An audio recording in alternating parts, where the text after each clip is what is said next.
Olá pessoal, então dando a sequência na nossa aula, nós havíamos parado nesse slide, onde o último tópico era aplicações de inteligência artificial.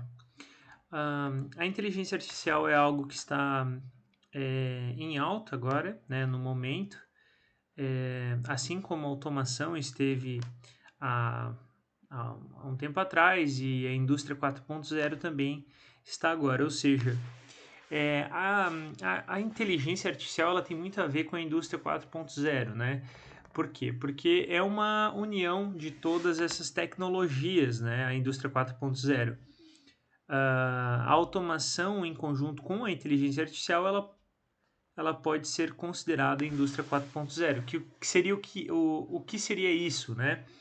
Seria você estar utilizando ferramentas de inteligência artificial para melhorar o teu processo.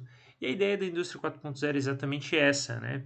Você ter comunicação com o seu ciclo produtivo, por exemplo, e através dessa comunicação poder tomar ações mais assertivas, né? Mais, entre aspas, né, inteligentes. Por que entre aspas? Porque tem a ver com cálculos que não são tão simples, né? Cálculos de otimização, análise de diversas variáveis. Então, por isso, é, um algoritmo, esses programas podem ajudar bastante a, a você encontrar a melhor solução possível. Né? Então, aí a gente tem a nossa indústria 4.0 para fechar o slide da aula anterior. Então, dando sequência, o que há de novo em sistemas de informação? O mundo de negócio com as mudanças nas organizações, aumento de serviços baseados em web, mudança no trabalho, no modo de trabalhar das organizações e cocriação de valores de negócio. Então, pessoal, vamos falar um pouco sobre cada um desses tópicos, né? O primeiro tópico ali, aumento de serviços baseados em web. Isso eu acho que é um dos pontos que tem mais evidência nessa discussão, né? Por quê? Porque é o que se mais percebe, né? O que o consumidor final consegue realmente visualizar isso, né? A gente conversou em sala sobre algumas empresas que, por exemplo, a Apple, né, que não tem tantas lojas físicas, né, que concentra suas vendas na maioria. Hoje já existe revenda, né, dos aparelhos, mas concentra suas vendas de forma online e está entre as maiores empresas de telecomunicação, né, as maiores empresas que vendem equipamentos para comunicação, né? Então, isso deixa mais claro o quanto os serviços baseados em web estão crescendo, né? Tanto na parte de comércio, que a gente pode destacar, né, essas empresas que têm investido nisso, quanto na parte de serviços, né? Por exemplo, você consegue otimizar e melhorar de diversas formas o teu atendimento ao cliente, por exemplo, trabalhando de forma online, né, trabalhando através da web, né. Dessa forma, é notável que cada vez esse mercado cresça mais. Então, na nossa discussão em sala, se vocês lembram, a gente comentou sobre, né, fazendo essa revisão e relembrando e rediscutindo esses assuntos, sobre o quanto vocês compravam de forma online. Eu achei interessante para essa semana, né, eu criar esse fórum, né, lá no Moodle. Então, o nosso próximo fórum de discussão vai ser sobre compras online, para a gente já aproveitar essa brecha dessa discussão. Então, assim, quais as vantagens e desvantagens das compras online? Isso é legal a gente discutir, porque para tudo, né, que existe uma opção, existe uma vantagem e uma desvantagem, né? Posso citar assim de forma breve como vantagem, vamos pensar naqueles causos, né, que eu conto. Mas vamos lá. Eu não tenho muita facilidade em acertar tênis, né? Comprar um tênis online, por exemplo. Por quê? Porque muitas vezes o formato do molde do tênis não serve exatamente com o meu pé. Então, assim, é, uma, é, um, é um produto, né? Um item que eu vejo bastante dificuldade em fazer compras online, né? Então, é, por causa disso, né? Uma outra dificuldade que eu vejo também que vocês podem tá apontando é sobre você não estar em casa para receber, né? Muitas vezes você está trabalhando e a gente não tem muitas opções de escolha em relação a frete, né? Os serviços são alguns, né? São poucos aqui no Brasil, a concorrência não é grande e com isso você tem que aguardar que você seja atendido da forma que convir, né? Então, o serviço de entrega de algumas empresas também incomoda, né? Tem empresas que são excelentes, né? Sempre tem aquela que vai se destacar e vai entregar bem, né? Que é aquela transportadora que te liga, que te manda uma mensagem, que combina o horário contigo. Mas tem muita empresa que não faz isso, né? Para não dizer quem. E com isso eu acho que é uma das grandes dificuldades do serviço online, né? Então você tem que comprar, você tem que esperar, você corre o risco de comprar e ir para um site, você corre riscos de pirataria online, né? E quando você chega não era exatamente o que você queria, então você perdeu todo esse tempo. Então tem esses problemas, né, que eu vejo em relação a compras online. Bom, agora você já deve estar falando, né? Pá, eu não vou mais comprar online, não vale a pena. Não, mas aí, em contrapartida, tem os benefícios, né? Como, por exemplo, o baixo custo. Então, geralmente as compras online, né? Os produtos online têm um custo menor. Tem uma variedade maior de cores, então você tem um poder de escolha geralmente maior com um preço reduzido, que a gente geralmente, né, a gente se compra online por, por ter essa diferença de preço, principalmente eletrônico, né? Vantagens de compras online.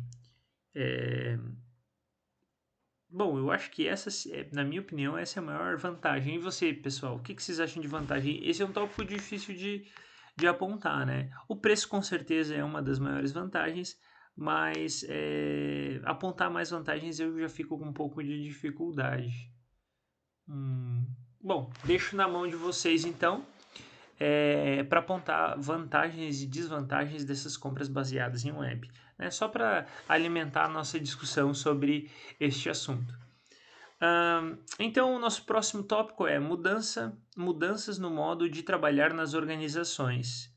Com certeza, né? A gente pode falar como a gente está trabalhando online hoje, né? Eu estou preparando essa aula hoje à noite para entregar para vocês amanhã, né? Durante a tarde, né? Vou disponibilizar ela no horário de aula normal. Qual que foi a ideia, né, disso? Por que fazer isto? Porque dessa forma a gente consegue nos resguardar de alguma falta de energia, por exemplo, ou falta de internet. A aula vai ficar lá disponível após eu fazer o upload por todo o tempo que for necessário para que vocês possam assistir. Então já é uma forma diferente de trabalhar, que dá um pouco mais de liberdade, né, para nós. Liberdade em que sentido? Né? Como, por exemplo, as aulas assíncronas, vocês têm a liberdade de poder assistir num horário diferenciado, né, que lhes convir melhor. Qual que é o peso contrário disso?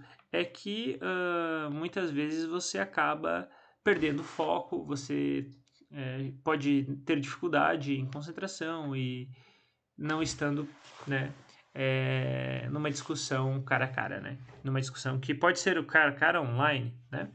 Então, mas voltando ao nosso tópico, né? por exemplo, esse foi em relação ao trabalho remoto, né? Das aulas remotas. Espero que vocês estejam gostando dos vídeos aí. Eu acho que no último vídeo que eu fiz, pessoal, foi um pouco chato porque eu peguei o meu queridinho disquete. Eu falei que eu não ia falar sobre isso hoje.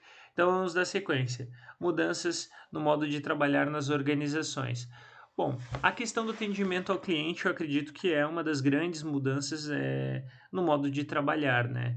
A gente já citou isso antes, a utilização de redes sociais para você é, apresentar o seu produto é uma forma extremamente grande, né, abrangente de divulgação e as redes de comunicação para você fazer negócio. Por exemplo, eu não sei nada contra, mas alguém ainda hoje que quer vender um carro, quer vender alguma coisa, coloca um adesivo escrito vende-se? Hoje em dia isso é muito difícil, né? Ou você vai procurar alguém para negociar, vamos dizer assim, se for um carro, uma loja de carros, etc, né? Ou você vai atrás do negócio, em qualquer que seja o negócio, você vai vender um celular, vai conversar com os amigos, uma rede social, mas no fim, se você quiser atingir um grande público, você vai procurar a internet, vai procurar um site específico para venda, né? Então, isso tem mudado bastante o modo de trabalhar, né? Principalmente em relação à compra e venda de bens. Mas isso também pode se colocar em relação à cadeia produtiva também. Você tem, principalmente na área de programação, existe uma liberdade muito grande em relação ao desenvolvimento de software, né? Porque geralmente você tem metas e se você atender essas metas, não se há um problema em você trabalhar menos horas ou você trabalhar num horário diferenciado, se você está atingindo o que a empresa precisa. Então, existem essas vantagens que vêm com certas responsabilidades também. Cocriação de valores de negócio. Então, através ah, da organização, né, do sistema de informação, você consegue gerar valor do teu negócio para o seu negócio, né, de forma própria, cocriação, através, por exemplo, de um serviço web, de uma rede social e divulgando o seu trabalho. Bom, então com isso a gente fecha a era digital, né, das organizações. Bom, dando sequência então à nossa discussão, as mudanças nas organizações, principalmente a forma de trabalhar. Então, ali como já foi falado, a gente tem o teletrabalho, trabalho remoto e tomada de decisão distribuída, né? Então, o que é cada coisa? Teletrabalho e trabalho remoto são semelhantes, né? Seria o trabalho de forma remota, né? Ou seja, distante. É o que a gente está fazendo hoje através das nossas aulas remotas, né? Que é um pouquinho diferente, eu acho, andei dando uma olhada, que é um pouquinho diferente de ensino à distância, né? Que você tem uma apostila para ler e certas atividades, né? Aulas remotas geralmente se remete a ter uma aula propriamente dita, né? Como a gente está tentando desenvolver aqui. Então, e a tomada de decisão distribuída, né? Seria o quê? Seria você ter, por exemplo, um setor que desenvolve e outro setor que certifica. Um controle de qualidade, por exemplo, né?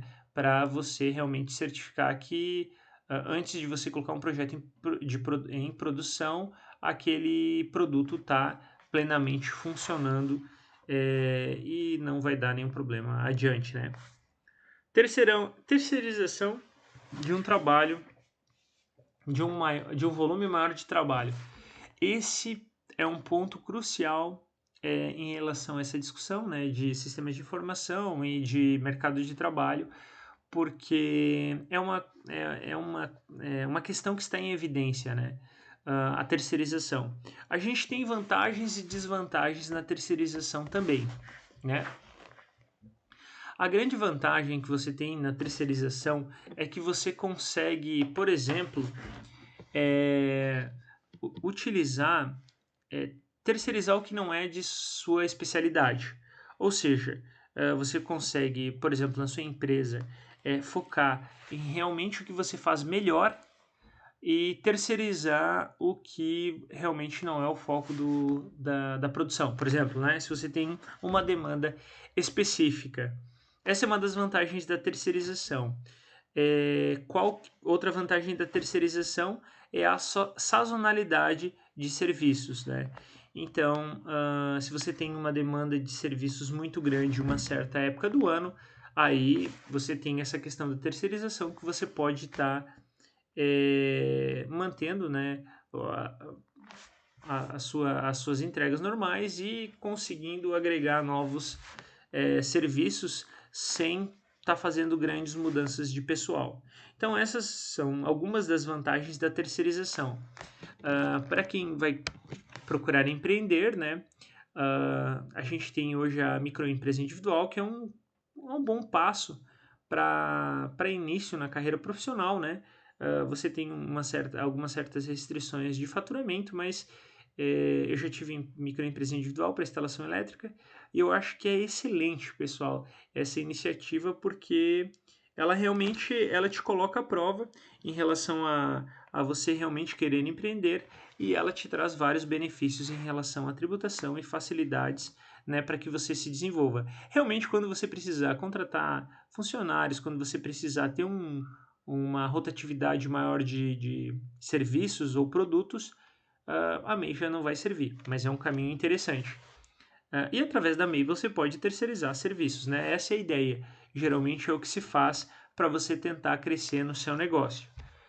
Desvantagens, vamos lá, falando de terceirização em relação a consequências da utilização do sistema de informação. Desvantagem, qual que é a principal desvantagem? Como empresário que eu fui na área de instalações elétricas, eu percebia que a desvantagem era a qualidade, né? Então, quando você terceiriza uma atividade que você desenvolve, um dos pontos que é mais importante é você ter muito cuidado com a qualidade, porque muitas vezes, dependendo de quem você contrata, não vai ter o mesmo carinho, o mesmo apreço pelo negócio quanto você. Né? Pode ser que você tenha excelentes terceiros, mas você corre esse risco, entende? Então, um risco grande quando você assume grandes responsabilidades, né? Então, por exemplo, você assume uma grande responsabilidade de entrega de um certo serviço ou um certo produto num determinado schedule, né? Num determinado cronograma, e por algum acaso o terceiro não é fiel à palavra ou não te atende da melhor forma possível e com isso você não consegue entregar seu produto. Isso é terrível, né? Porque daí você perde a credibilidade do negócio e na verdade o nome é de quem está terceirizando, né? Então é o seu nome que está ali e com isso você tem uma grande desvantagem em relação à terceirização, né? Houve algumas empresas que eu atendia em relação a instalações elétricas que não aceitavam a MEI, né? Por quê? Porque geralmente MEI, para fazer serviço de execução grande, terceiriza, né? E faz um contrato de prestação de serviço e terceiriza, porque não tem como atender grandes serviços. Aí eu via que em empresas muito grandes, assim, por exemplo, um exemplo foi a Vosco, ela não aceitava que MEI atendesse ela na parte de execução. Até projeto, alguma coisa pequena, beleza. Mas quando era execução de serviço, que você precisa ter 10 funcionários, não tem como uma MEI me atender. Então, para você entrar na empresa, você precisava, por exemplo, fazer um cadastro apresentando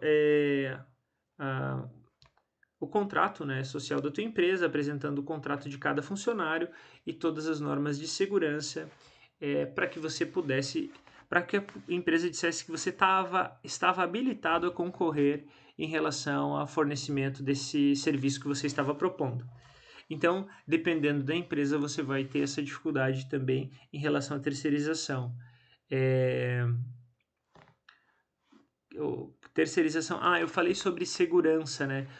Um grande risco também em relação à terceirização é a questão da segurança, porque quando você terceiriza um serviço, automaticamente você é responsável pela execução daquele serviço.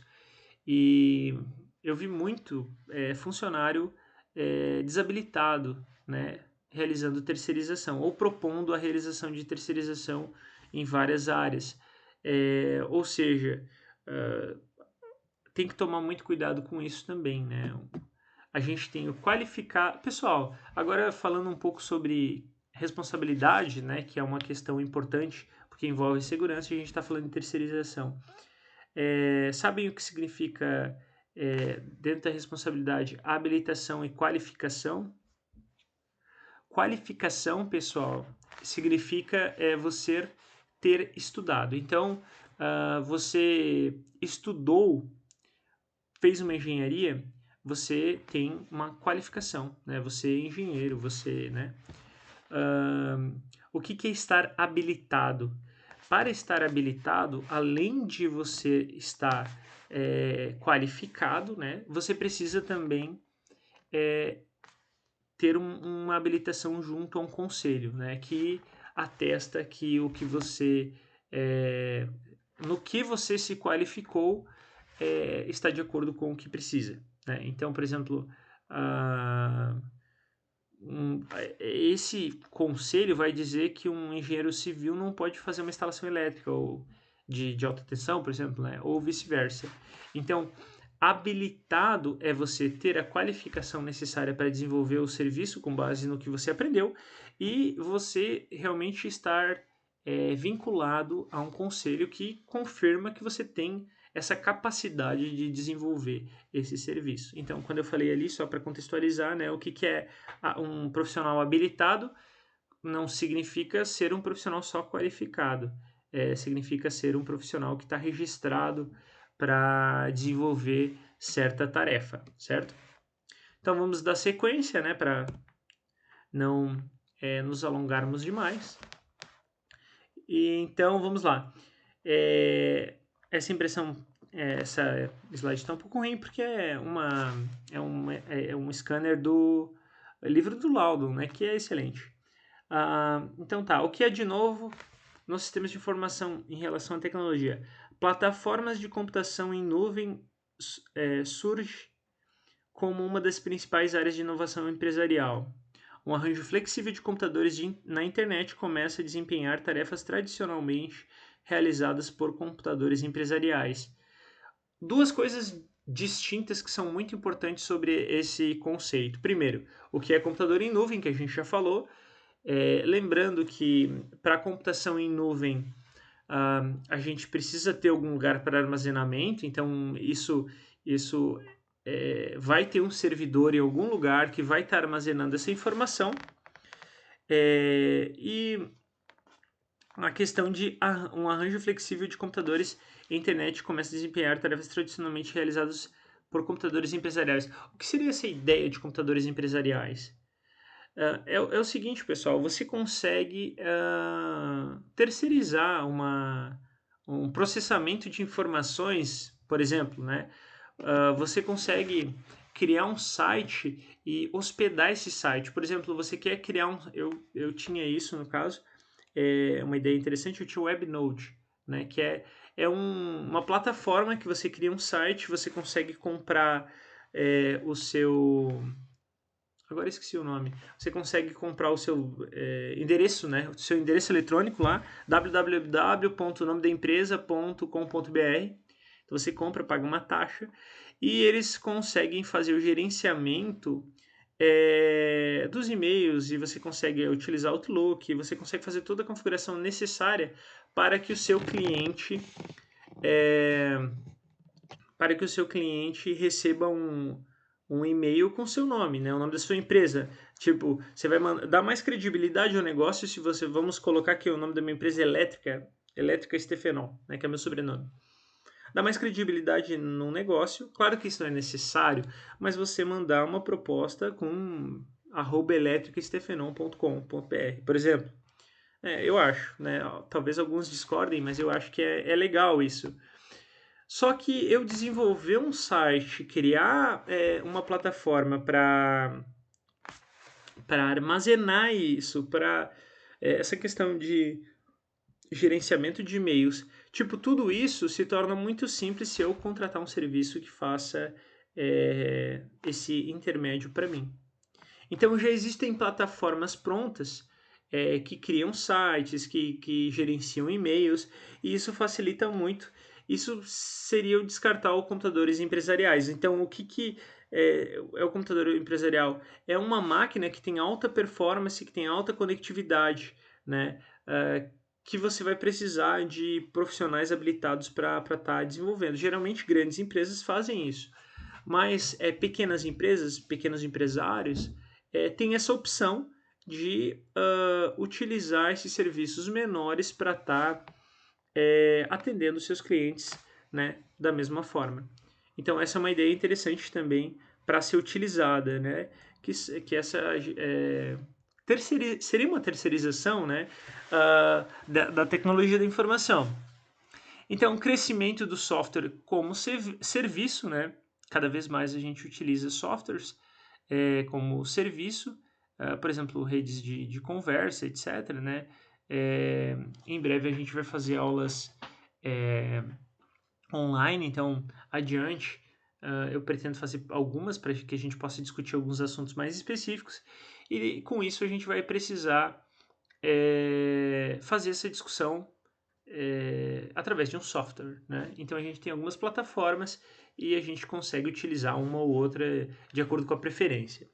Aplicações empresariais importantes agora são distribuídas online como serviços de internet e não são mais softwares encaixotados no sistema customizado. O que isso quer dizer? Bom, eu vou dar um exemplo para tentar explicar isso de forma mais simples. Né? Quando você está fazendo, eu tive um aluno que eu orientei que ele era vendedor, né? E toda a gestão do estoque dele é redundante, né? Era baseada em um software de gestão de vendas. Então ele vendia, dava estoque e ele tinha margem para negociar certos produtos conforme ele tinha estoque, conforme ele tinha mais demandas e assim por diante, né? Então, assim, o valor do produto também dava margem, né? Então, dependendo do valor do produto, ele tinha mais margem ou menos margem. Tudo baseado nesse software online, né? Que facilita muito mais o trabalho, né? Porque daí você consegue distribuir o serviço, né? Você consegue distribuir essa forma de tratamento de dados e com isso atender melhor o cliente, encontrar a melhor solução, a mais barata e maximizar a qualidade no serviço ou nos seus lucros, né? Então a gente tem isso como ponto importante também da discussão. Plataforma móvel, um tópico importante do Aldon aqui. Plataforma móvel surge para competir com o computador, né, PC, como sistema operacional. O que é isso? Primeiro, o que é PC, né? PC é o desktop, né, o nosso computador tradicional. E o que é uma plataforma móvel? Plataforma móvel é o nosso smartphone, né, o nosso celular, um tablet, né? Basicamente, assim, para a gente generalizar, é alguma coisa que você vai ter acesso em qualquer lugar, né? Como assim? Algum equipamento que tenha, por exemplo, um chip para você conectar um 3G, né? Por exemplo, um tablet, um celular. Isso é uma plataforma móvel. Né? E um PC é um desktop fixo. Então essa é a ideia, né? Notebook fica meio que no meio termo, né? De plataforma móvel e PC. Mas a gente tem cada vez mais utilizado plataformas móveis, né, para atendimento ao cliente, principalmente, né? Muito difícil você chegar num cliente e levar o seu notebook para fazer uma apresentação breve, né? Geralmente você leva um tablet e faz a apresentação e mostra o que é, né? Claro, se for uma grande apresentação de um projeto grande, uma solução de engenharia, é conveniente que se leve um notebook. Mas para atendimento mais rápido, mais direto, uma plataforma móvel ela é muito interessante, né? Então vamos lá. Estávamos falando da Apple, então a Apple abre seu software do iPhone para desenvolvedores e em seguida abre uma loja de aplicações no iTunes, onde usuários corporativos podem baixar milhares de aplicativos para apoio à colaboração. Serviços baseados por localização e comunicação com os colegas de trabalho, notebooks, laptops, tablets, laptops não estava ali, né? Capacidade inferior, leves, mais baratos e conectados à rede tornam um forte segmento de mercado. Pessoal, hoje uma das redes sociais que são muito famosas, que é do Facebook, é o Instagram, né? Vamos caprichar na pronúncia hoje, né? Instagram. O Instagram é uma plataforma que inicialmente ela foi desenvolvida para a Apple. A minha esposa, ela tinha o Instagram bem no início e pelo que me consta, me corrijam se eu estiver errado, o Instagram inicialmente só funcionava em Apple. Então todo mundo queria ter, porque naquela época não era todos que tinham Apple, então já era uma coisa diferente, né? É uma coisa diferente, tal. O que que é? Gerava muita curiosidade, e isso fez com que essa rede social ganhasse grandes proporções, né? Então essa rede foi uma rede que nasceu ali no iTunes e hoje é gigantesca, né? Esse texto já é um pouco antigo, mas ele reflete a nossa realidade atual. Qual que é o legal ali? Baratos e leves eu concordo, mas baratos nem tanto, né? Hoje, se a gente falar de smartphones aí de algumas marcas, são bem caros, né? Neste caso da Apple, não posso falar mal de ninguém, né? Mas vamos lá. Que é um aparelho excelente, né? Então vamos lá. Qual que é a ideia dessa discussão? A ideia é a seguinte, pessoal. Quando você consegue descentralizar o processamento do dado, você consegue compactar o teu dispositivo móvel, deixar ele mais leve, deixar ele mais rápido. Por quê? Porque ele não está processando tanta informação. Antes a gente falou sobre isso na questão de onde é realizado o processamento da informação, né? Você pode processar a informação dentro do teu hardware ou dentro de um servidor, né? Atualmente, o foco é que você processe toda essa informação dentro de um servidor. Então, basicamente, o teu hardware ali que você tem vai só visualizar o que está acontecendo, mas não vai fazer o processamento ali, por exemplo, da inteligência artificial para tentar identificar um padrão que você esteja procurando comprar alguma coisa. Então, dessa forma, você consegue ter um hardware menor, você consegue atender mais clientes, você consegue ter um serviço melhor.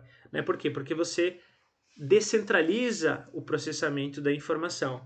Antigamente era muito normal, agora uma coisa que incomodava demais era você tentar abrir um site de alguma coisa um pouquinho diferente, que você tinha que fazer atualização de um plugin, fazer atualização, uma instalação, que sempre era complicado. Por quê? Porque quando você ia atualizar algum plugin, por exemplo, de vídeo, né? Eu lembro que vídeo era um problemaço, assim. Você sempre corria o risco de pegar um vírus, né? Porque você tinha que atualizar, você não tinha a certeza absoluta que aquele site estava te direcionando para uma atualização 100% confiável, né?